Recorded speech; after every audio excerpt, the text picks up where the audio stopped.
સાબર ડેરીમાં બોઇલરના ગેસ ગળતર થતા એકનું મોત, 2 ઘાયલ। સાબર ડેરીમાં દૈનિક કામગીરી દરમિયાન બોઇલરનો ગેસ લીકેજ। અચાનક બોઇલરના ગેસ લીકેજથી અફરાતફરી। 25 વર્ષીય યુવકનું ગુંગરામણથી થયું મોત।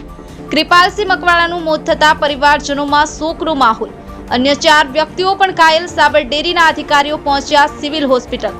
પરિવારજનો પણ મોટી સંખ્યામાં સિવિલ હોસ્પિટલમાં પહોંચ્યા। સાબર ડેરી કામ કરતા યુવાનનું મોત થતા પરિવારજનોમાં આક્રોશ।